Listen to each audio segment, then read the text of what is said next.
Have you ever sat across the dinner table from someone you have loved for decades and felt a chasm wider than the Grand Canyon separating you? It's a silence that isn't peaceful, but heavy, thick with unspoken words and a history that feels more like a weight than a foundation. You might catch a glimpse of your wife's reflection in the window, and for a fleeting moment, you don't recognize the weariness in her eyes. It's a quiet ache that has settled deep into the lines around her mouth, a subtle tension in her shoulders that wasn't there 20 or even 10 years ago. What happened to the light, the easy laughter, the spark that once defined your connection? Many might dismiss this as the inevitable mundane reality of long-term partnership, a simple byproduct of growing old together. That's just married life, they'll say with a knowing shrug. But what if it's not? What if this slow creeping distance, this rising tide of irritation and resentment that seems to disproportionately affect women in the later chapters of their marriages is not an inevitable fate, but an unrecognized crisis? What if the quiet sighs, the dismissive eye rolls, and the long, uncomfortable silences on car rides are not just quirks of a comfortable routine, but distress signals from a relationship that is slowly, silently running out of oxygen? This exploration is not an indictment. It is not a weapon to be wielded in marital disputes, nor is it a platform for assigning blame. We are not here to cast husbands as unfeeling villains or to paint wives as long-suffering martyrs. The reality is far more nuanced, more tragic, and more human than such simple caricatures would allow. This is an invitation to pull back the curtain on a pervasive and deeply painful pattern that unfolds in countless American homes. A dynamic that often leaves men bewildered, waking up one day to a partner who seems cold, distant, and resentful, with no understanding of how they arrived at this desolate place. The truth is, these feelings, this fortress of resentment, did not manifest overnight. It wasn't built by a single act of betrayal or a dramatic, explosive argument.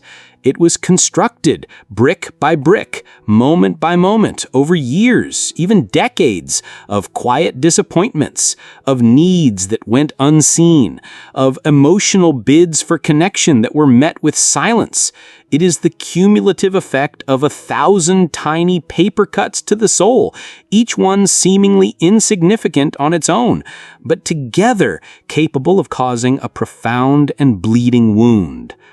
So, whether you are a husband who has begun to feel the chill of a growing distance and cannot fathom its source, a wife who is silently aching, feeling invisible in your own life, your heart heavy with a sorrow you can't quite name, or simply a compassionate observer of the human condition who wishes to understand the intricate dance of love and time, we ask you to stay with us. What we are about to uncover is not just a collection of observations. It is a roadmap. It could be the key to understanding and healing years of accumulated distance, or perhaps more importantly, the blueprint for preventing it from ever taking root in the first place. Let us now embark on a deep, honest, and unflinching examination of 5 foundational reasons why this emotional chasm forms. We will explore not just the what, but the why, and offer a beacon of hope through the how we can face this challenge with the compassion, clarity, and courage that true, lasting love demands. The journey may be uncomfortable, but the destination, a renewed sense of connection and mutual understanding, is worth every step. Have you ever witnessed or personally felt this quiet drift in a long-term relationship? We invite you to share your initial thoughts in the comments below. Your voice is an important part of this conversation. The first secret, the slow erosion of emotional neglect. One of the most insidious and damaging forces in a long-term relationship is not a loud, dramatic betrayal, but a quiet, creeping emptiness. It is a phenomenon so subtle that the person perpetrating it is often entirely unaware of their role, while the person experiencing it feels its effects with the devastating certainty of a terminal illness. This force is emotional neglect, and it is arguably the primary architect of the resentment that can fester in a woman's heart over the decades. To understand emotional neglect, we must first be clear about what it is not. It is not necessarily cruelty, abuse, or infidelity. A man can be a faithful provider, a good husband by all conventional metrics. He doesn't yell, he doesn't cheat, he pays the bills on time, and still be guilty of profound emotional neglect. It is not about the presence of negative actions, but the absence of positive, connective ones. It is the slow, almost imperceptible withdrawal of emotional presence, the cessation of the small, consistent acts of attunement that are the very lifeblood of a healthy partnership. Think of a marriage as a garden. In the early years, during the bloom of courtship and newlywed life, both partners tend to it with vigor. They water it with attention, fertilize it with compliments, and diligently pull the weeds of misunderstanding. The husband, in these initial stages, is often an active participant. He asks his wife about her day and truly listens to the answer. He notices when she's had a haircut. He remembers the name of her difficult coworker. He checks in, not out of obligation, but out of genuine curiosity and care. He is emotionally present. But then life intervenes with its relentless demands. Careers accelerate, mortgages loom, and children arrive, bringing with them a whirlwind of responsibilities: school projects, soccer practices, orthodontist appointments. In the face of this logistical onslaught, many men, often with the best of intentions, unconsciously shift into what we might call provider and problem solver mode. Their focus narrows to the tangible, fixing the leaky faucet, ensuring the retirement accounts are funded, mowing the lawn. They see their role as maintaining the structure of the family's life, and in doing so, they can slowly, unconsciously stop tending to its soul. This is the beginning of the great emotional fade. The question, "How was your day?" becomes a perfunctory ritual, rather than a genuine inquiry. The husband stops noticing the subtle signs of his wife's stress, the tightness in her voice, the slump of her shoulders. He starts to interpret her silence not as a potential sign of distress, but as a welcome sign of peace. No news is good news, he thinks, relieved that there isn't another problem to solve. And so, year after year, conversation by conversation, the emotional well from which his wife draws her sense of being seen, valued, and understood begins to run dry, drop by painstaking drop. Why does the full, crushing weight of this neglect often become most apparent in the later stages of life? Because for decades, the relentless busyness of life serves as a buffer, a distraction. The noise of raising children and building careers can effectively mask the silence that is growing between two people. But then a profound shift occurs. The children grow up and move out, creating the proverbial empty nest. Retirement arrives, replacing the structured demands of a 40-hour workweek with vast, unstructured expanses of time. The house, once a bustling hub of activity, falls quiet. Suddenly, there is nothing left to distract from the emotional void. All that remains is the space between two people. And for the woman who has been subsisting on emotional breadcrumbs for years, that space can feel like an Arctic tundra. It is in this newfound quiet that she finally has the time and the psychic energy to feel again, to reflect, to take inventory of her relational life. And the realization that dawns on her can be utterly devastating. I have dedicated my entire adult life to this family, to this man, and I don't even know if he truly sees me anymore. This isn't a fleeting thought, it's an existential crisis. It's the feeling of being invisible to the one person who is supposed to see you most clearly. I recall a conversation with a 72-year-old woman from Ohio. Let's call her Carol. She sat in her pristine living room, a testament to her decades of care, and told me with a voice devoid of drama but full of a deep, settled sorrow. "David is a good man. He worked hard his whole life at the auto plant to provide for us. He never raised his voice, never laid a hand on me, never looked at another woman. But I can honestly tell you, I don't think he has asked me how I feel about anything important, my fears, my dreams, my sadness, since our youngest son graduated college in 1994. This sentence is a masterclass in the heartbreaking nature of emotional neglect. It's not about loud conflicts. It's about the deafening silence of inattention. It's the slow death of curiosity. For Carol, David's presence was physical, but not emotional. He was in the room, but he was not with her. Over time, this lack of emotional engagement creates a profound sense of loneliness, a loneliness that is paradoxically more painful when someone is sitting right next to you. From the husband's perspective, this can be utterly baffling. David, if asked, would likely say he loves Carol deeply. He might point to the house he maintained, the financial security he provided, the fact that they never fight, as evidence of a successful marriage. He is a product of a generation of American men who were taught that love is expressed through action and provision, not through vulnerable conversation. He was conditioned to be a rock, a steady and unemotional provider. The language of feelings was often deemed unnecessary or even weak.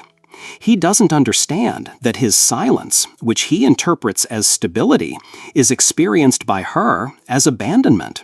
He doesn't realize that while he was busy fixing things, the very foundation of their connection was quietly crumbling.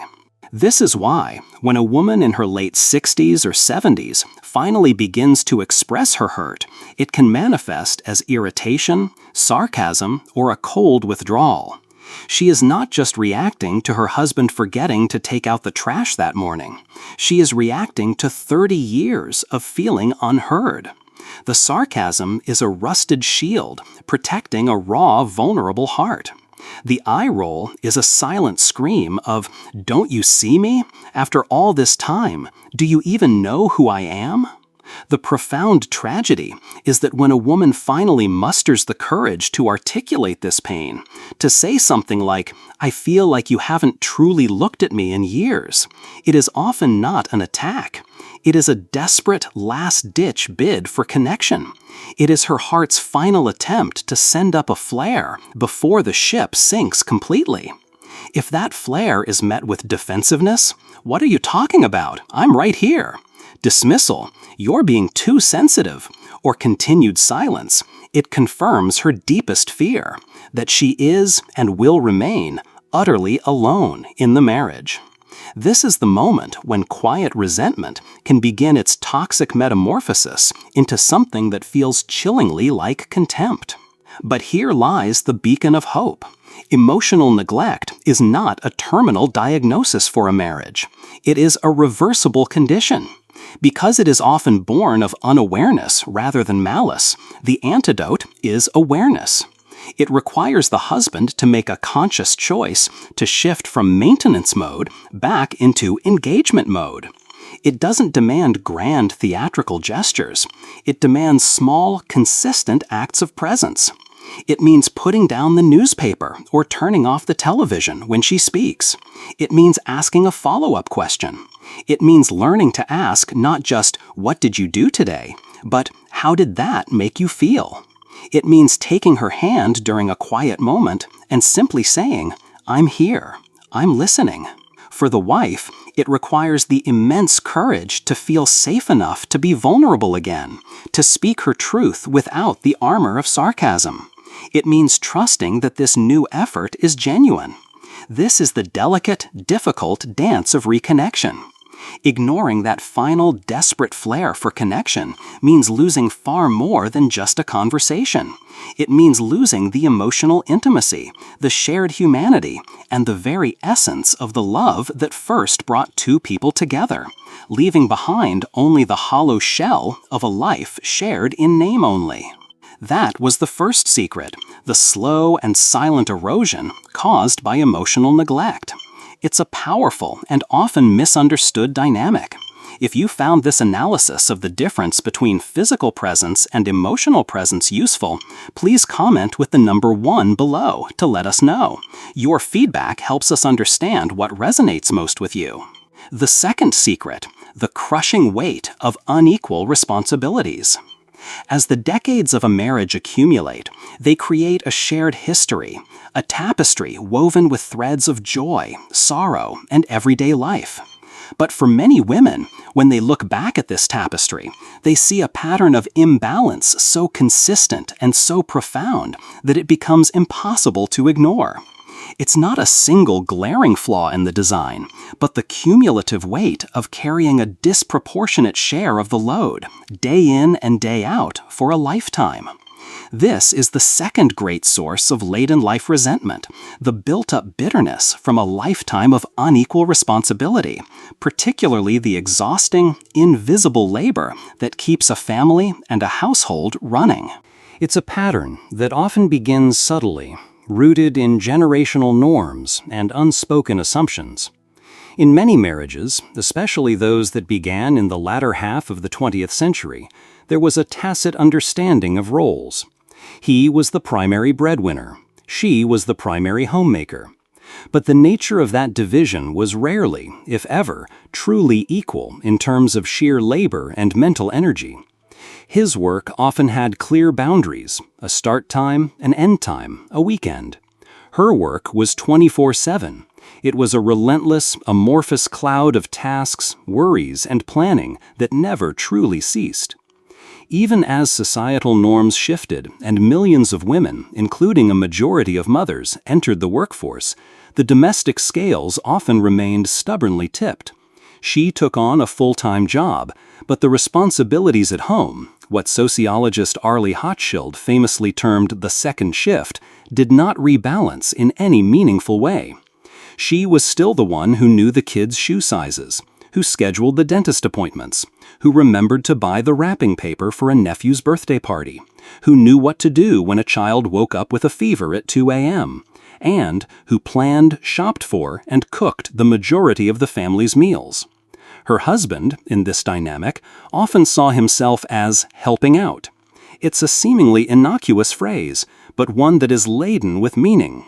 You help out a colleague with their project. You help out a neighbor with a task. You do not help out with something for which you have equal ownership and responsibility. When a husband says, "I helped with the dishes tonight," it subtly reinforces the idea that the dishes are fundamentally her job, and he is graciously lending his assistance. He sees his contributions as discrete, voluntary acts, while she experiences the overall responsibility as a constant, non-negotiable weight on her shoulders. This isn't just about physical tasks, it's about the far more draining mental load. The mental load is the cognitive labor of being the family's CEO, project manager, and air traffic controller. It is the constant background hum of anticipation, organization, and emotional regulation. It's knowing that the permission slips for the field trip are due on Friday, that the family car needs an oil change next week, that her aging mother in Arizona has a doctor's appointment on Tuesday and needs a follow-up call, and that the family is running low on milk, bread, and laundry detergent. It is 1,000 tiny details held in a perpetual state of readiness, a mental checklist that is never, ever complete. For 30, 40, or even 50 years, a woman may carry this load with a sense of duty and love. She does it because it needs to be done, because she is capable, and because the smooth functioning of her family's life depends on it. But what happens after decades of this relentless, unacknowledged labor? She doesn't just get tired, she gets tired of being tired alone.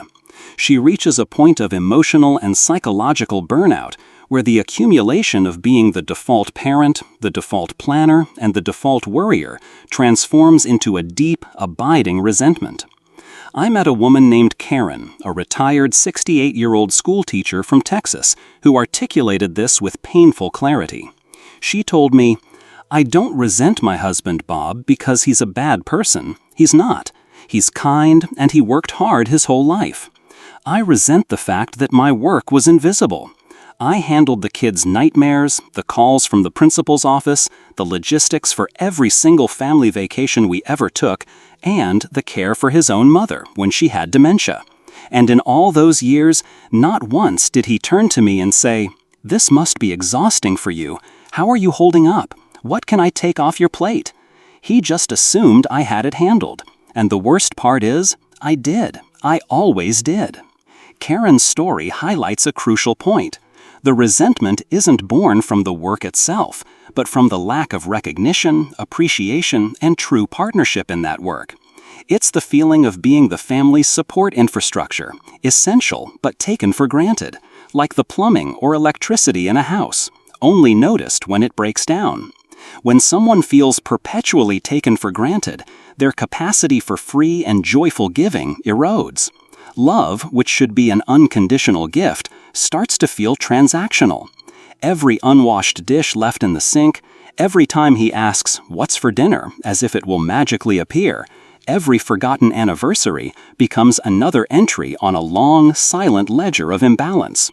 It's another piece of evidence confirming her long-held suspicion that she is a manager and he is, at best, a part-time employee in their shared life. This dynamic comes to a boiling point during retirement. With the children grown and careers concluded, there is more time together and fewer external distractions. The imbalance, once masked by the chaos of daily life, is now starkly visible in the quiet of their shared home. She looks at him, relaxing in his recliner, and all she can see are the ghosts of a million tasks she performed while he relaxed in that same chair over the years. The exhaustion she pushed down for decades just to keep the peace and keep things moving finally bubbles to the surface. What begins as weariness curdles into withdrawal. What was once a patient silence turns into a sharp, pointed sarcasm. What used to be quiet tolerance for his habits becomes an overt, simmering irritation. To the husband, this transformation can seem sudden and inexplicable. "She's so critical lately," he might think. "Nothing I do is ever good enough." He doesn't understand that he's not being judged on his actions today, but on the cumulative inaction of the past 40 years. Her irritation isn't a new development. It's the audible expression of a very old pain. Here again, it is crucial to look at this from the husband's perspective, not to excuse the behavior, but to understand it. Many of that generation were simply not socialized to see, let alone share, this kind of labor. They were taught that their primary role was to provide financially, and that the domestic sphere was their wife's domain. It wasn't necessarily a malicious shirking of duty, but a deep-seated, culturally reinforced habit of mind.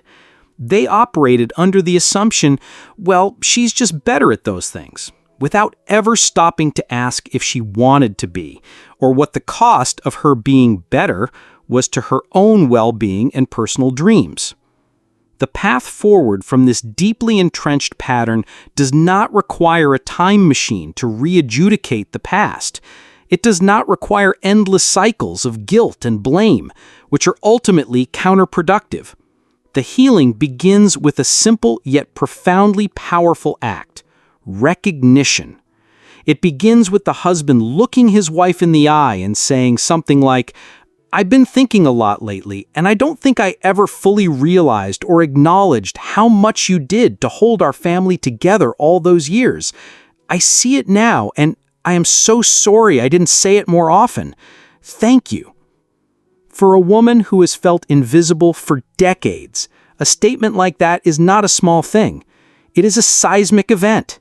It is the validation she has been silently craving. It is an acknowledgement that her labor was real, that it was valuable, and that it was seen. From that point of recognition, new habits can be built.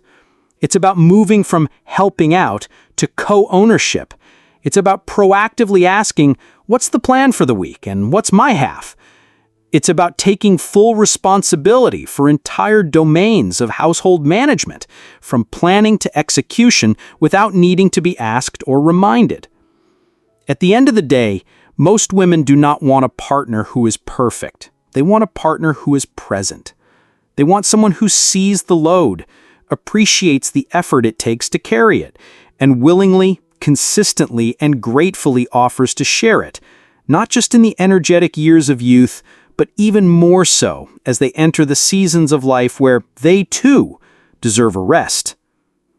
If the concept of the invisible load and the distinction between helping out and co-owning responsibility resonates with your own experiences or observations, please let us know by commenting with the number 2 below. And if you are finding this in-depth discussion valuable, please consider supporting our channel by hitting the like button and subscribing. Your support is what enables us to create content that aims to inform, inspire, and foster understanding. The third secret: the continental divide of divergent personal growth. As couples journey through the vast landscape of a long marriage, they are not static entities. They are living, breathing individuals who continue to evolve, to learn, and to change. One of the most complex and heart-wrenching reasons for disconnection in later life occurs when this process of personal growth becomes a force that drives partners apart rather than bringing them closer together. It happens when one partner, often the wife, embarks on a new journey of self-discovery, while the other remains comfortably anchored in the familiar shores of the past. The result is not a sudden split, but a slow tectonic drift, creating a continental divide right in the middle of the living room. For much of a traditional marriage, a woman's identity is often defined by her roles. She is a wife, a mother, a caregiver, a daughter-in-law. Her personal aspirations, hobbies, and intellectual curiosities are frequently relegated to the back burner, simmering gently while she attends to the more pressing needs of her family. But as the demands of these roles lessen, as the children become independent and her caregiving duties diminish, she enters a new and often exhilarating phase of life. She finally has the time, the freedom, and the mental space to turn her attention inward and ask a question she may not have had the luxury to consider for decades. Who am I, apart from everyone else? What do I want now? This question can unlock a torrent of new energy and potential. A woman in her 60s might decide to take that art history class she always dreamed of at the local community college. She might join a book club that tackles challenging contemporary fiction. She might become passionately involved in a local political campaign or a community garden project. She might start a small online business, leveraging a lifetime of skills into a new venture. She might delve into spirituality, meditation, or yoga, exploring her inner world with a newfound sense of purpose. She is not just filling time. She is actively redefining herself, expanding her horizons, and growing into a new version of who she is. This is her personal renaissance. She is excited, energized, and eager to share this new world with the person who is supposed to be her closest confidant, her husband. She comes home from her class buzzing with new ideas about the Italian Renaissance and wants to tell him all about the genius of Brunelleschi. She finishes a powerful novel and is bursting to discuss its complex themes of justice and redemption. She has a breakthrough in her meditation practice and wants to describe the sense of peace she felt. And what is his response? Too often, it is a polite but vacant nod. A grunt from behind the sports page. A dismissive, "That's nice, dear." Or, perhaps most painfully, an attempt to change the subject back to something more familiar, like the state of the lawn or what's on TV tonight. He may not intend to be cruel or dismissive. From his perspective, he has reached a stage of life where he desires comfort, routine, and a well-deserved rest. He worked hard for 40 years, and now he wants to enjoy the simple pleasures, his favorite armchair, the golf course on Wednesdays, watching the game with his friends. He sees her newfound passions not as exciting growth, but as a disruption to the comfortable equilibrium he has come to cherish. Her evolution feels foreign, and perhaps even a little threatening. This is where the chasm begins to open.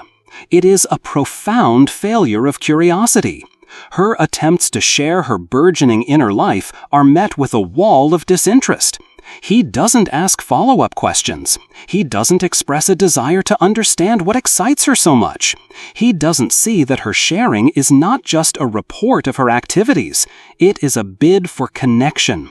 She is inviting him into her new world, and he is, in effect, declining the invitation.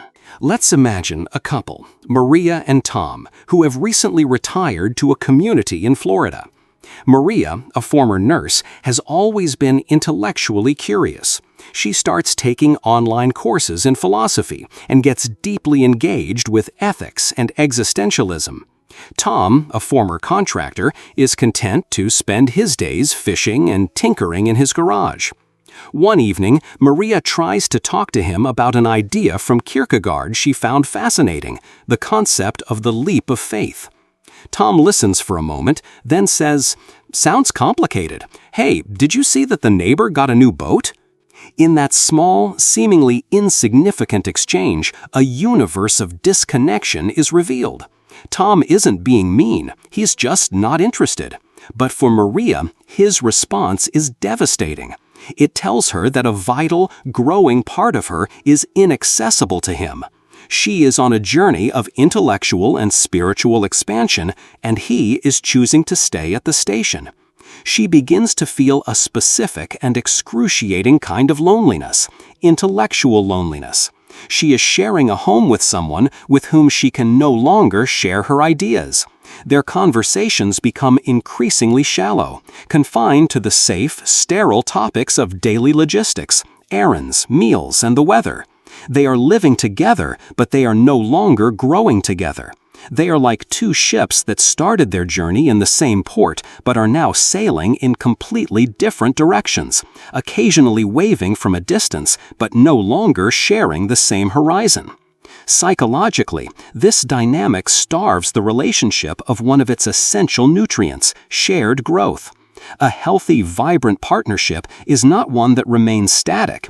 It is one that evolves as the individuals within it evolve. It needs new energy, new conversations, and new shared experiences to keep it alive. When a couple stops learning and growing together, they risk becoming mere custodians of their shared history, with no compelling shared future to look forward to. The relationship becomes a museum of the past rather than a living, breathing entity. The husband in this scenario might feel confused and even a little hurt. He might perceive his wife's new interests as a form of rejection. "My old life isn't good enough for her anymore," he might think. "She's becoming someone I don't know." This fear can cause him to retreat even further into his own comfortable shell, widening the very gap he fears. He doesn't realize that his wife doesn't necessarily want him to become a philosophy expert. She wants him to be curious about her passion. She wants him to be a fellow traveler in life, even if they are exploring different paths. She wants to see a light of interest in his eyes that says, "Tell me more. I want to understand what matters to you." The solution to this divergent growth is not for the wife to abandon her new passions or for the husband to feign an interest he doesn't have. The solution lies in building bridges across the divide. It's about fostering a culture of mutual curiosity. It requires the husband to make a conscious effort to engage, even if it's outside his comfort zone.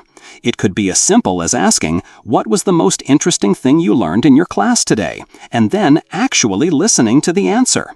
It could mean reading an article about a topic she's interested in, so they can have a more informed conversation. It's also about finding new areas of growth that can be shared.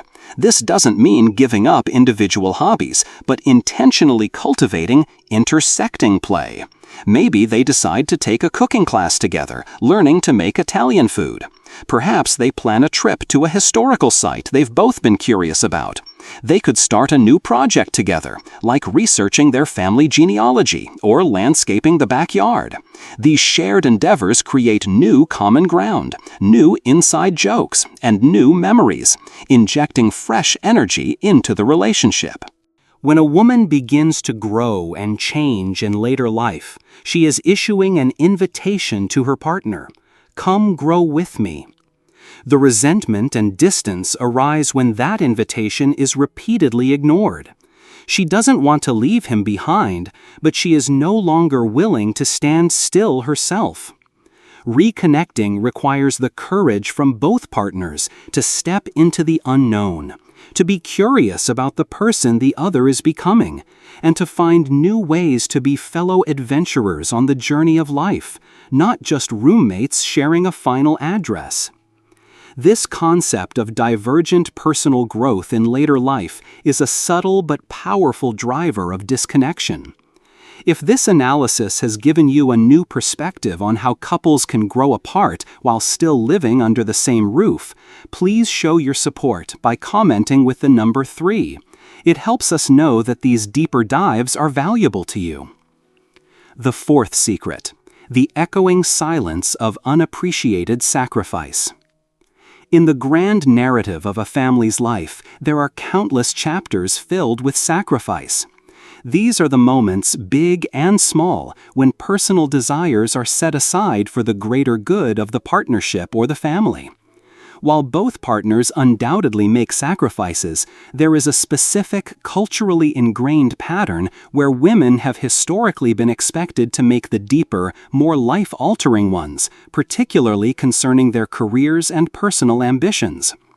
The fourth and perhaps most poignant source of deep-seated resentment in older women is the pervasive, soul-crushing feeling that these decades of sacrifice have not only gone unappreciated, but have been rendered completely invisible. This dynamic is distinct from the issue of the unequal daily load we discussed earlier. That was about the relentless doing, the physical and mental labor of running a household. This is about the profound giving up, the deferred dreams, the forfeited opportunities, the parts of oneself that were lovingly, willingly, and quietly placed on an altar for the family's well-being. It is the ghost of the life not lived, and its quiet haunting becomes almost unbearable when it feels as though no one else in the family even remembers the offering was ever made. Consider the typical trajectory of a mid to late 20th century American family. A young woman might have her own burgeoning career path. Perhaps she was a rising star at an advertising agency in Chicago, a talented researcher in a lab in Boston, or on the partner track at a small law firm in Atlanta. Then children arrive. Or perhaps her husband's career requires a relocation to a city with fewer opportunities for her. A choice is made. It's often a joint decision, framed as what's best for the family.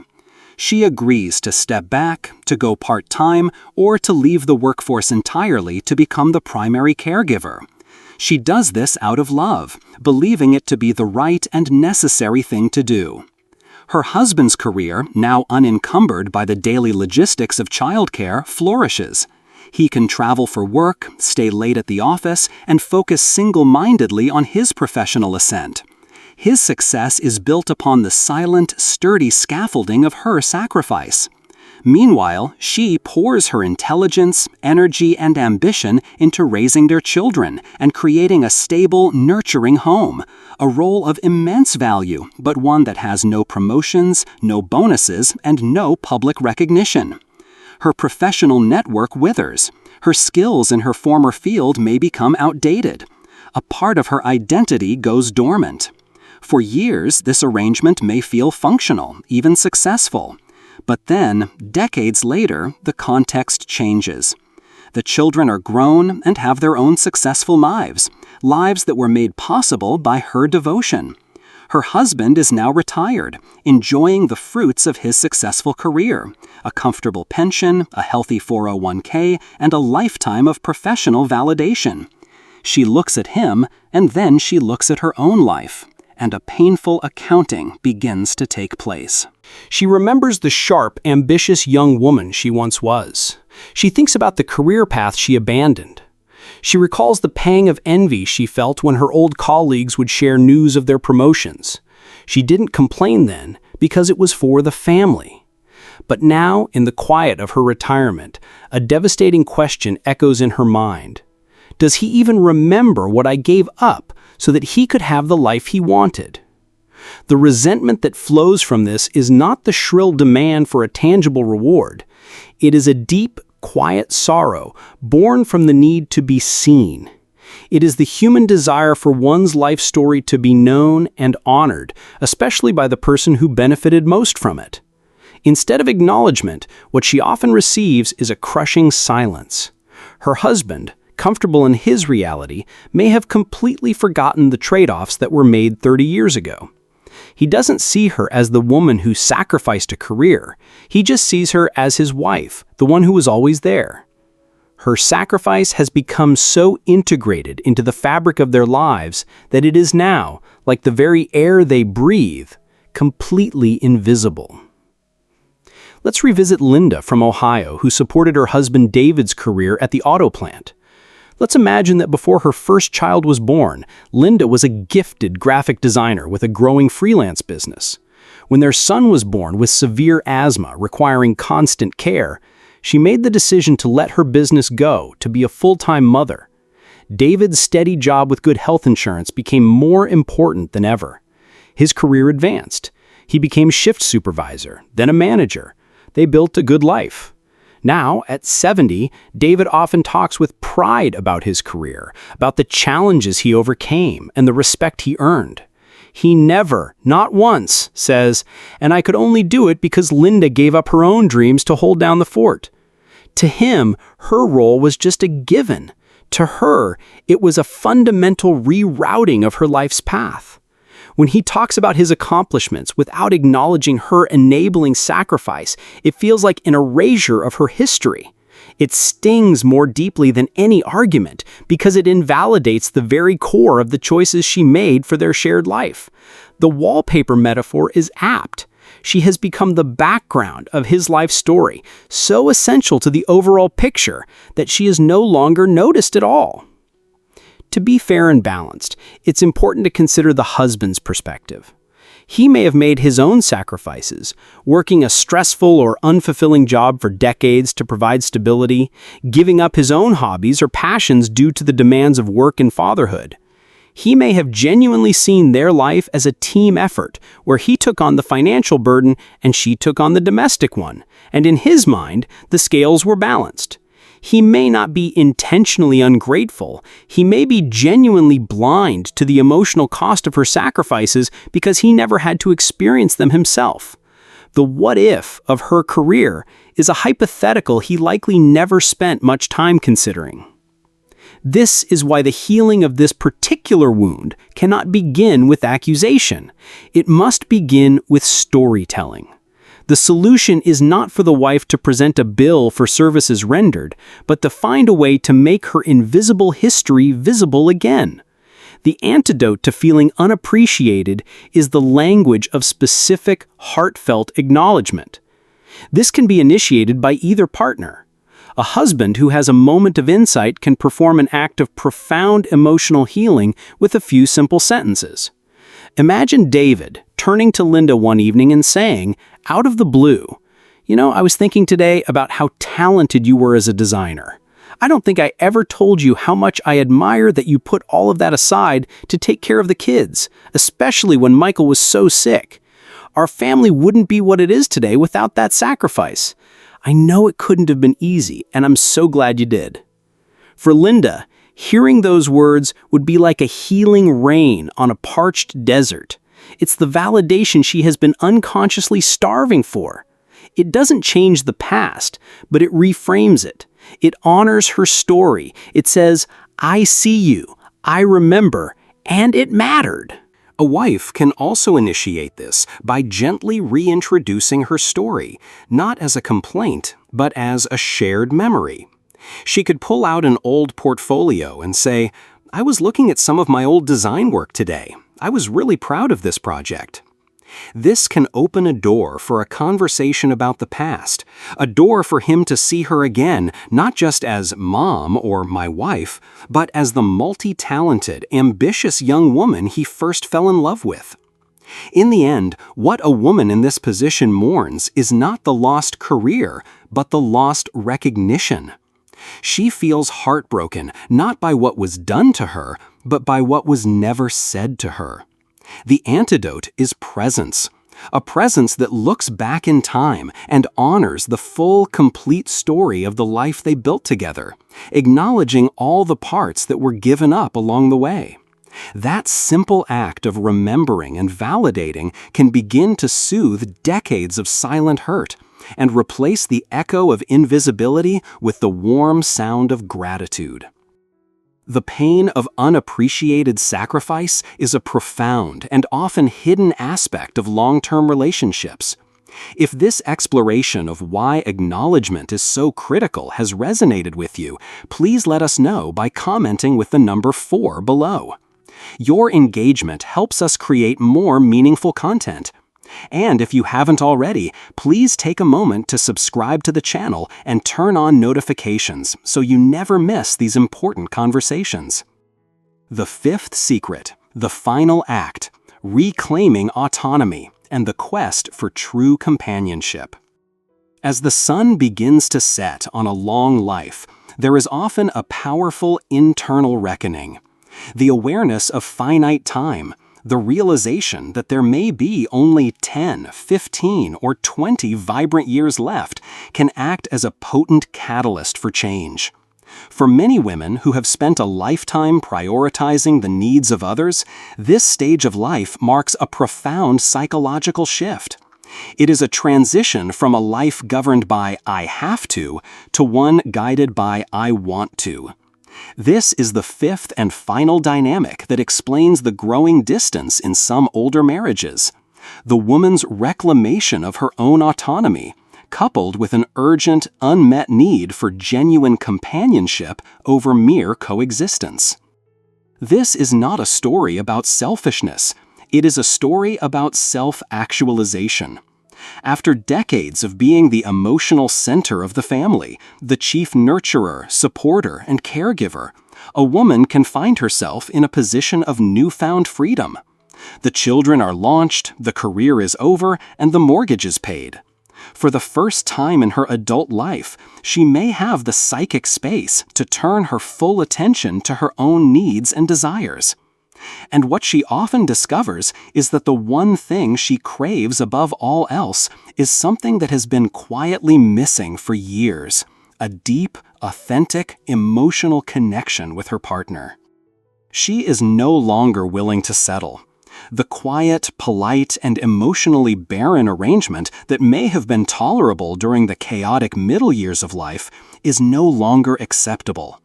The emotional independence she has cultivated, her ability to find joy in her friendships, hobbies, and solitude, paradoxically makes her less tolerant of a lonely marriage. She knows she can be happy on her own, so if she is going to be in a partnership, she wants it to be a partnership that truly nourishes her soul. She doesn't want a roommate, she wants a companion. What is the difference? A roommate is someone with whom you share a physical space and logistical responsibilities. You coordinate bills, discuss home repairs, and make small talk about the weather. A companion, on the other hand, is someone with whom you share your inner world. A companion is someone you can laugh with until you cry over a silly memory. A companion is the first person you want to tell when you receive good news, and the person whose hand you want to hold when you receive bad news. A companion is interested in your thoughts, validating of your feelings, and a soft place to land at the end of a hard day. They are your partner in the grand and sometimes scary adventure of being human. As a woman's self-awareness grows in her later years, the gap between the roommate reality she has and the companion she craves can become a source of profound sadness and frustration. It's not necessarily that her husband has changed for the worse, it's that he hasn't changed at all. He has remained in that comfortable, emotionally detached maintenance mode we discussed earlier. He might still perform the duties of a husband, taking out the trash, fixing the sink, driving her to appointments, but he has stopped performing the art of partnership. He doesn't make eye contact during conversations. He doesn't initiate non-logistical talks. He may dismiss her worries with a paternalistic, "Don't worry your pretty little head about it," or shrug off her stories with an air of detached indifference. He has become a predictable, silent fixture in the house, like a familiar piece of furniture. And she looks at this man she has shared a lifetime with and is struck by a devastating thought. I am utterly alone, right next to him. I once spoke with a 72-year-old woman named Teresa from California who had been married for 45 years. Her words have stayed with me ever since. She said, "My husband has never been unkind. He's never cheated, never yelled, never raised a hand to me. He is, by all accounts, a good man. But I feel a loneliness so deep it physically hurts. We can spend an entire day in the same house and exchange fewer than 20 words, and none of them will be about anything that actually matters to our hearts. He is present, but he is absent. And I don't know if I can do this for another 20 years. Teresa's statement is a powerful testament to the fact that emotional abandonment can be just as painful, if not more so, than physical abandonment. The hollow ache of being with someone who is not truly with you is a uniquely torturous form of isolation. This is the quiet crisis that leads a woman to pull away. Her withdrawal is not an act of aggression. It is an act of self-preservation. It is her soul's way of saying, I need more than this, and if I cannot find it with you, I will have to create it within myself or with others. This is why we often see women in their 60s and 70s building incredibly rich, vibrant social lives independent of their husbands. They have their book club, their walking group, their volunteer commitments, their deep friendships with other women. These relationships provide the emotional intimacy, the stimulating conversation, and the mutual support that is absent in their marriage. Her resentment towards her husband, then, is not just about his emotional absence. It is fueled by the stark contrast between the emptiness she feels with him and the richness she feels with others. From the husband's perspective, this can be deeply unsettling. He sees his wife's growing independence and her rich external life, and he may feel threatened or left behind. She doesn't need me anymore, he might think. This fear, ironically, often causes him to retreat further into his shell, becoming even more silent and withdrawn, thus exacerbating the very problem that is driving her away.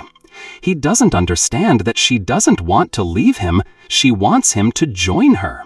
She wants the connection they share to be as vibrant and alive as the ones she has cultivated elsewhere. This final stage is the culmination of the other 4 secrets. The emotional neglect has left her feeling unseen. The unequal load has left her feeling used. The divergent growth has left her feeling intellectually lonely. The unappreciated sacrifices have left her feeling invalidated.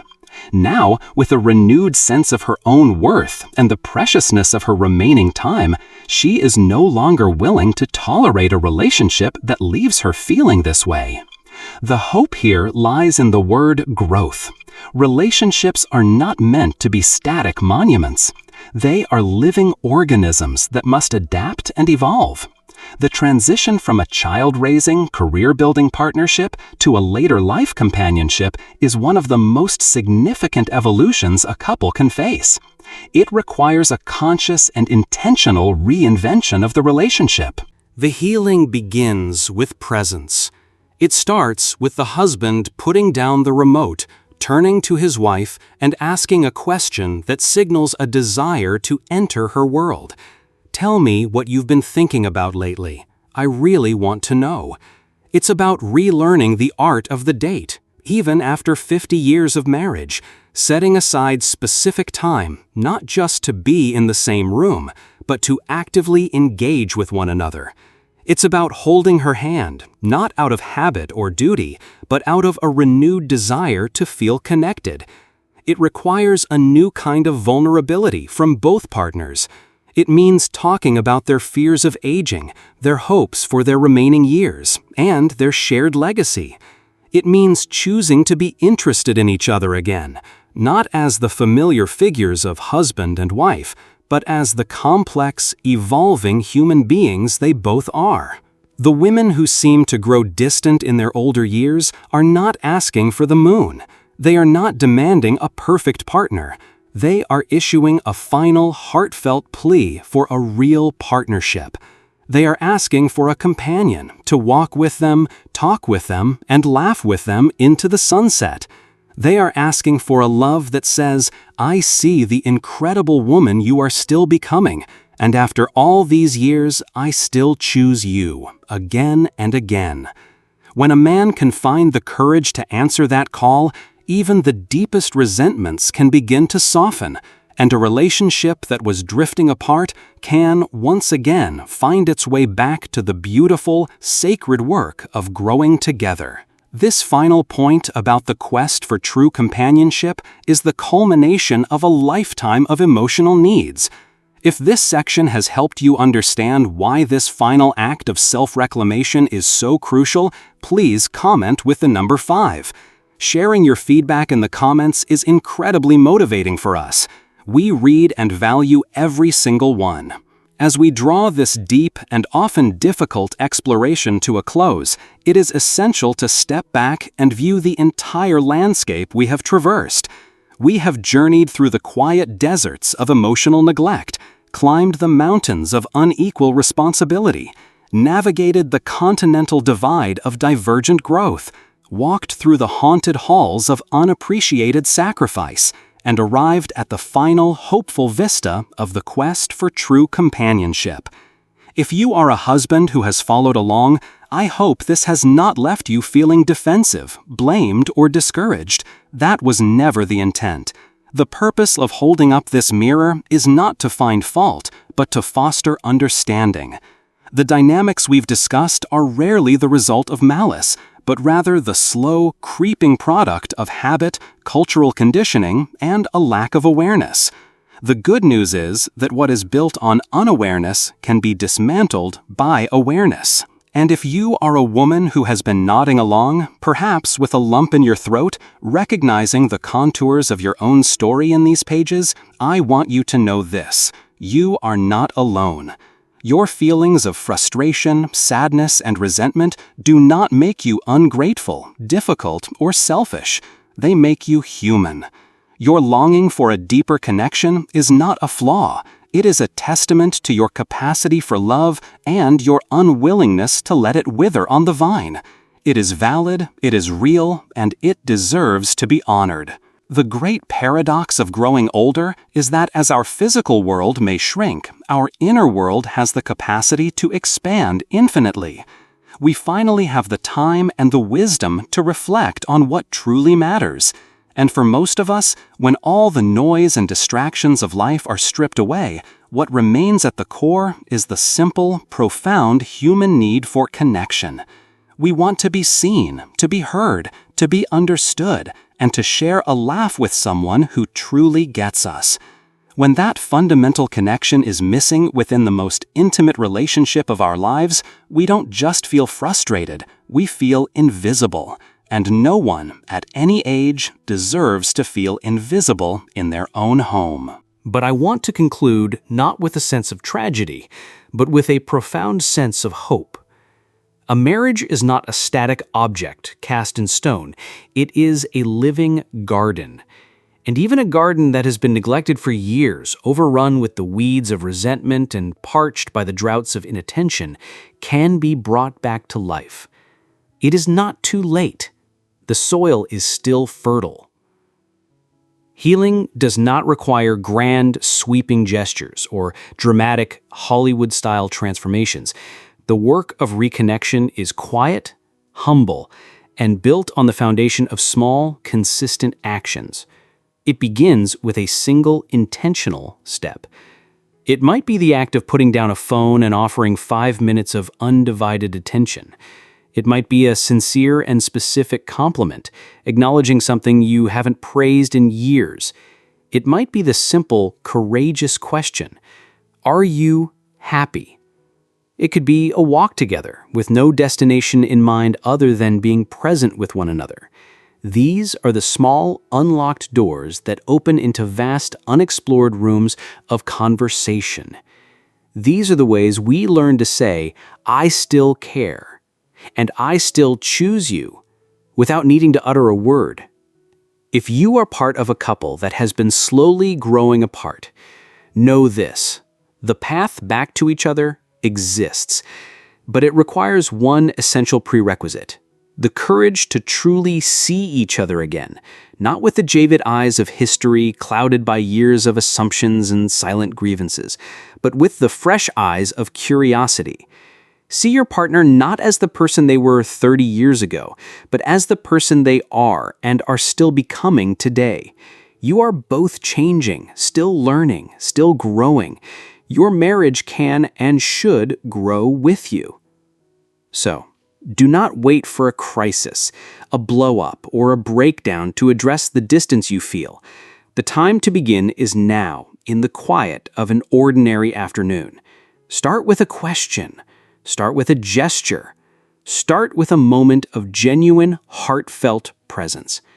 And if your partner, wounded by years of silence, does not know how to respond at first, that's okay. Be patient. Keep showing up. Keep choosing to try day after day. That is what real love looks like after a lifetime together. It's not about fiery passion or flawless perfection. It is about persistence. It is about grace. It is about the quiet, heroic choice to keep tending to the garden, especially when it feels like nothing will grow. It is about showing up, again and again, even when things feel quiet, especially then. After all of this analysis, we are left with the most important question. What is the single most important lesson you have learned for yourself today? What is one small, actionable step you feel inspired to take in a relationship that matters to you? Let us know your thoughts in the comments. Sharing your takeaways can inspire others in this community, and we truly love hearing from you. Thank you for joining us on this deep and meaningful journey. If this article has brought value to you, if it has sparked a thought or opened a door, please support our work by hitting the like button, subscribing to the channel, and sharing it with someone who might benefit from this conversation. And remember to turn on the notification bell so you don't miss out on insightful and useful content like this in the future. Thank you for watching, and we look forward to seeing you in the next video.